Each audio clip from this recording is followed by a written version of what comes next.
Ndabasuhuje kandi mbahaye ikaze nshuti bakunzi ba filime urukundo rw'inzitane itambuka kuri channel yacu kandi yanyu Impanga TV. Reka mpe ikaze abantu bashya, niba uri mushya kwiyi channel kanda subscribe unafungura inzogera kugira ngo ujye ubona filime tubagezaho mu ba mbere. Ndaha rero kugira ngo turebere hamwe uko episode ya 53 yarangiye. Ese yarangiye neza cyangwa yarangiye nabi? Mujye muri comment mutubwire.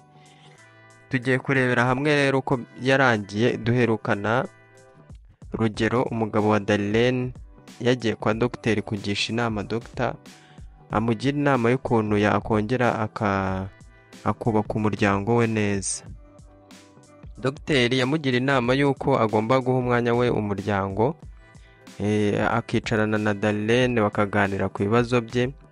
Ese nkibaza nti namwe icyo kibazo ari cyo mwibaza, ese azabwira Darlene ko yamuciye inyuma,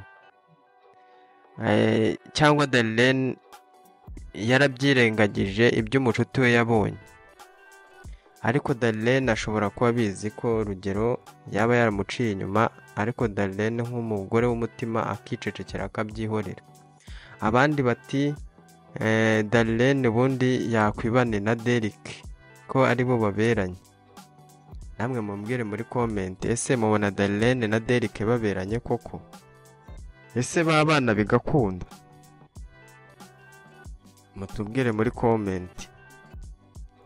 Rugero se umuco mubi cyangwa gukundana n'abakobwa bizakunda ko abireka abane n'umuryango we neza? Derek nawe urukundo akunda Darlene rwaramusajije kugeza aho atakijya no gukora, yirirwa aryamye, yirirwa yumva ashaka kureba Darlene ku mafoto. Ese mubona biriya bintu koko bikwiye, cyangwa ni urukundo rwa nyarwo? Mubona ari ibiki? Ikindi ni uko umukecuru Mukamusoni, mama wa Rugero, twamenye ko muri episode ya 53 twavumbuye ko atarwaye, ahubwo yaje kuri mission yo gusenya urugo rw'umuhungu. Yaje kuri mission yo kwangiriza urugo rw'umuhungu. Nk'uko mwabibonye, Darlene ubwo yatunganyaga icyumba yasanze hari ibirozi cyangwa ibintu uriya mukecuru yashyize mu musego. Ni ibirozi kugira ngo Darlene atandukane na Rugero. Kuko mubona biriya bintu bikwiye nk'umukecuru ushaka gusenyera umwana we? Koko mubona biriya bintu bikwiye?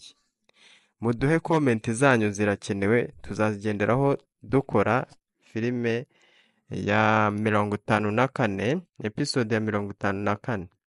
Nshuti bakunzi bacu, babandi bashya bagera kuri iyi channel bwa mbere, ndabasabye mukore subscribe kugira ngo mujye mubona filime mu ba mbere.